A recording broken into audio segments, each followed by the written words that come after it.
can you give us a brief overview of the incident leading up to the attack itself, please? Yeah, it was bonfire night. It was the night shift. We expected it to be busy.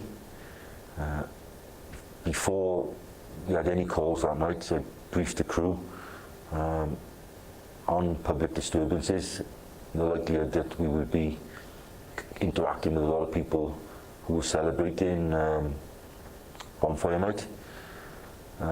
Received the call, I think it was around about 8 o'clock. Proceed to a bonfire, large fire out of control. We proceeded to the incident, a little bit of difficulty finding it, and then we went around along Sweeping Bend, found quite a large fire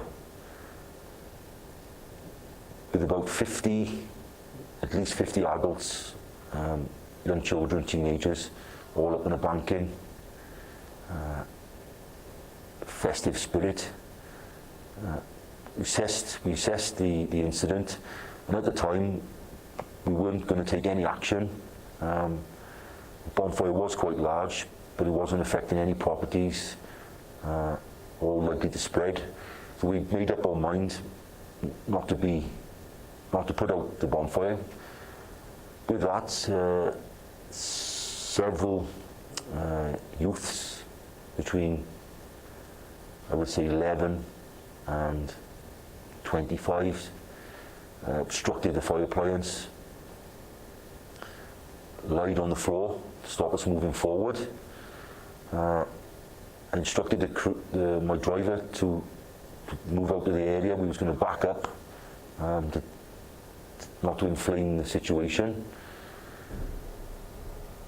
But two vehicles who had come behind us, who wanted to make their way through, same as us, had blocked our exit. And with that, we received a few profanities, some swearing, and next thing you know, there was some missiles bouncing off the fire appliance. We called the police. The bonfire was not put out, and we then made ourselves available for further fire calls. That's about it. And so the appliance and the crew themselves, they were at the incident scene for quite a while then, just trying to make their way through because of this obstruction. Yes. Then yourself and the crew and the appliance were not available to go to any other calls during that time.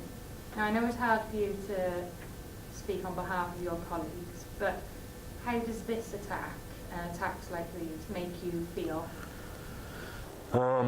It was definitely very irritating to us.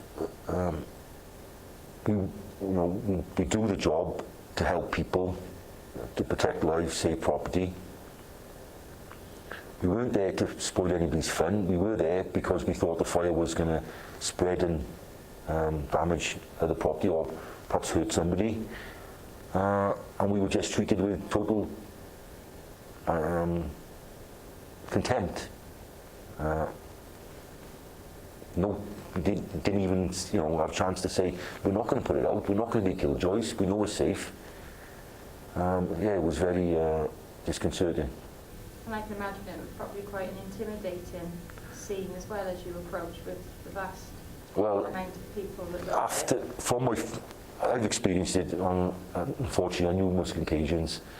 So I did brief the crew, when we get off the fire appliance, make sure we got your helmets on, make sure we got safety glasses, because I almost preconceived that we would be coming into trouble that night. And it's unfortunate really that you have to brief your crew on protecting themselves rather than the operational side of it and dealing with the incidents. Yes. Do you have a message for the attackers and the people that witnessed these attacks on fire crews? I don't understand the way they think or their mentality, but firefighters are there to help people. On that night, we couldn't have been available to the general community, and within that 20-30 minutes that we were not being used. We were a vital resource to their family, and to their friends in the community. We couldn't respond to any RTCs, any house fires, any emergency incidents because of their actions. Exactly. Well, thank you very much for that, and that's the end of the meeting. Thank you.